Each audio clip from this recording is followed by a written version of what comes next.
Ciao. Ciao. Ciao. Nyt tehdään video semmosesta kuin hei ja heter Pernilla Kallas, Nilla eli Pernilla Pökkermänistä. Tää tyyppi tekee siis videoi enimmäkseen maideita, eli tommonen perus vloga ja Nilla on vetänyt kyllä semmoista settiä varhaan YouTubessa, et no kaikki nyt tuntee Nilla, se tekee semmosia perus persevideoja, missä niinku... No joo, ei, mut hei mennään videoon nyt. Mä ajetaan käyntiin tää.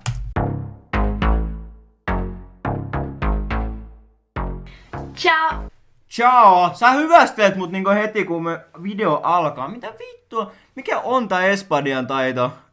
Kerron vähän mun omasta tyylistäni, tai ehkä en nyt silloin kerro, mutta... Jätkä kertoo, mut ei kerro. Mä aloitan takeista, joo. Tässä on 3 takkia. Aika monta takkia. Ei oo varaa afrikkalaisille. Afrikkalaiset vois syödä. Tästä mä maksoin 220 €. Tässä ois tää takki! Tiedättekö mitä maksoit? Jätkä maksoi 200 € takista! 3 takkia. Mä en malta odottaa mitä ne muut takit maksaa. Laitetaan pojat semmonen hintakaunteri tohon noin. Nähdään kuinka paljon lopussa maksaa koko keikko. Kuinka monta hobbittia elää sillä jossain Georgiassa. No jotakin tommonen tehty siellä. Mut tää menee oikeesti tosi pitkälle. Tää menee mulla. Tää on miesten ämmä. Haluatko tietää kuka on miesten ämmä? Se on ihan paska. Mulla yleensä, jos mulla on vaikka seteli mukana tai kolikoita, niin kaikki tippuu oikeesti. Seteleitä?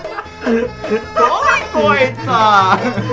Oikeesti mä en edes halua tietää kuinka monta seteliä mulla on tippunut vaan sen takia, koska takissa tai hupparis ei oo ollut niinku petskaria. Sitä varten on vittu lompakot. Vittu Nilla jakelee rahaa vai se kabelin ihme tekee, että on varaa tommosia takkeisiin. Joku pummi Ne 5 € setelit on siellä vaan lämmikkeenä taskussa. Takin hinta oli, olisiko ollut 150. 150. 150. Lisätään mukaan. Off-Whiteilta mulla on yksi vähän niinku bomber-tapainen takki. Tää on koossa M ja hintaa tällä on noin 700 €. Toinen bombertakki, 700 €. Kato nyt vittu raitoja, tämmöset pystyy ala-astelainen maalaa tohon. Ja tämä on valkomusta. Ei se on valkomusta, se on sinikeltainen. What color is this Trace? Sitten on teepaita.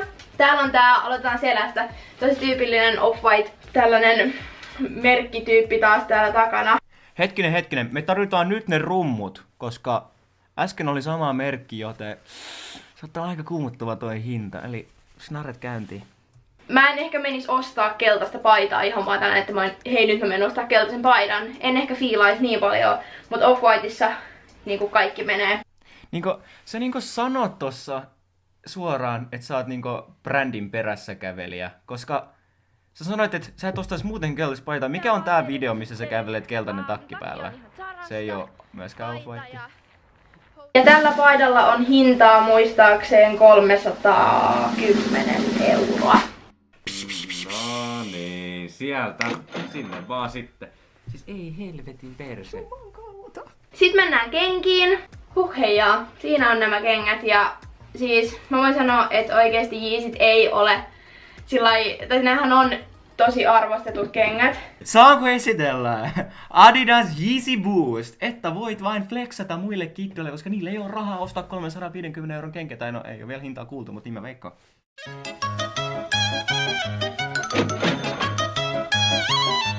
Viimeisiin kenkiin, viimeiseen lemppariin, ja ne on nämä. Nike Air Force Oneit.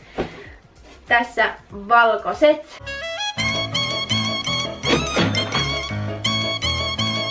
Siinä oli mun suosikit, toivottavasti diggasitte.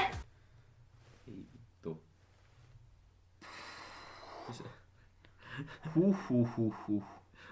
Toivottavasti piditte.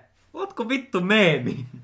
Ja pistäkää ihmeessä peukku ylös, jos haluatte nähdä näitä myöhemmin. Ei kiinnosta. Tsekataan sitten, mitä mä keksin näiden vaatteiden kanssa. Poltanne. Millaista teekö mitään lookbookia tai... Ai lookbook. Aika omaperäinen idea. En ole kuullut yhdenkään YouTubeajan nähnyt tekevän lookbookia. No toisaalta se on kyllä step up niistä kaikista perse-salivideoista. Toivottavasti diggasitte, hypatkaa ja subscribeatkaa, niin me nähdään taas pian. Ciao, ciao, ciao.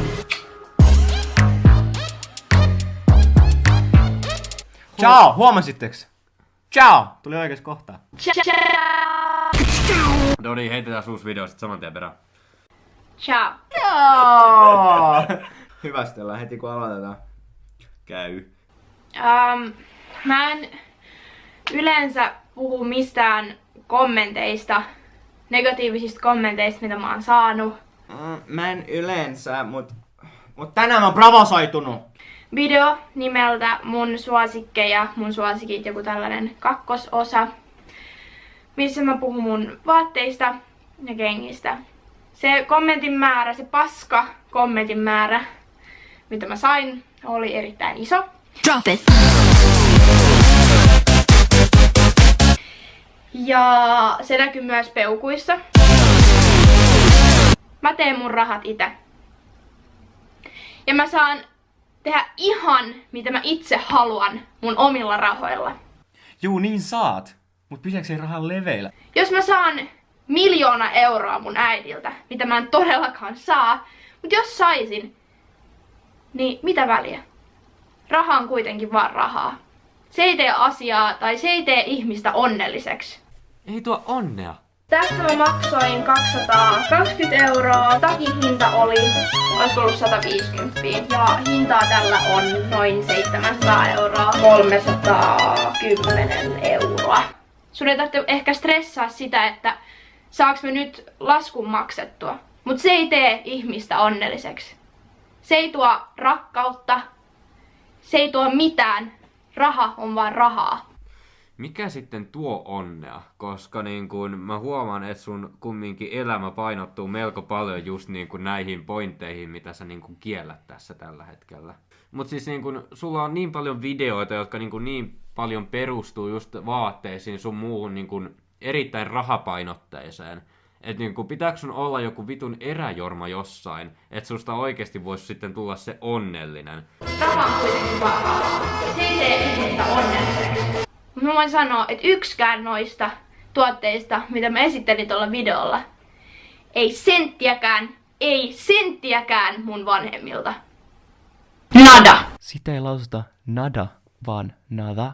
Mun äiti ei koskaan ostais mulle 200 euron takkia. Mun äiti ei koskaan ostais mulle! Ja siellä oli kommenttia myös, mitä mä sain suoraan näin naamalle. Että Piippu, mä oon erittäin pettynyt suhun. Miksi? Miksi? Why? Kerro mulle, miksi? No mitä sä luulet miksi? Ettei vaan ois noiden hintadroppien takia. Halpa. Tai no, ei nyt ihan halpa, mutta kuitenkin. Mut siellä oli yksi järkevä tyttö, joka sanoi näin, että miettikää sitä, että Piippu ostaa vaatteen, joka on itse tehty, missä ei ole käytetty lapsityövoimaa. Se ei oo mikään ylpeyden aihe. Mä kävin eilen Hesellä Mäkkärin siellä, koska sauna, Karjala, Mämmi, Terva, isänmaa, Talouskasvu. Niin, talouskasvu, jne. Mut en mä saa siitä mitään kiitosta. Helvetti päinvastoin. Mun lompakko huutaa hoosiannaa, kun Heikki Salmelan vaimo kirkossa Hesen hintojen takia. Mut puolustaako mua ketään kiimainen 13-vuotias räkäpersen netissä? No vittu ei! Totuus on se, että nykyyhteiskunnassa sä et voi vittu enää tietää, onko se joku nuori tumma Taneli Tansaniassa tehnyt sen, vai joku aikuinen tämmöisessä kehitysmaassa. Vaatteet tulee muutenkin nykyyhteiskunnassa vaan niinku alihankkeiden kautta, joka tarkoittaa sitä, että sä voit tiedä, mistä ne on tullut ja kuka hemmetti ne on tehnyt. Offitenkin vaatteet, joo ne on kalliit, mutta ei se tarkoita sitä, että ne olisi joku niinku aikuinen tehnyt. Se on ihan hyvin jonkun lapsen tekemä. Koska Josephin takit on tehty käsin, Off-Whitein vaatteet on tehty käsin. Käsin. Tehty käsin. No joo, musta tuntuu, että Sofefin vaatteet on oikeesti tehty käsin, mutta kuka nyt oikeesti niinku hokee jostain jotkut faktat, että ne mukaan oikeesti olisi tehty käsin? Miksi mä en silloin saa ostaa sitä, vaikka hintaa ois vaikka 1 000 000 euroa yhdellä takilla? Miksi se sun persettä raavittaa? Miksi? Vittu sä olet yksi huora, kun sä menet ostamaan tollasen takin. Miksi? Onks mä ansainnut sen? Jonnet haukkuu mua netis. Äiti, mitä mä teen? Tee vastavideo, Nilla. Tee vastavideo. Okei, mä teen vastavideo. Miksi te on videon persen? Tää oli kommandiittiyhtiö meidän studiolta. Kiitti, että katsotte meidän ekan pilottivideo. Jees. Tästä tulee varmaan melko paljon ristiriitaisia mielipiteitä, mutta hei, sillähän meitä ruokitaan. Nada.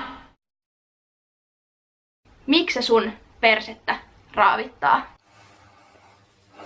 Oho, ja olipa monimutkainen kysymys.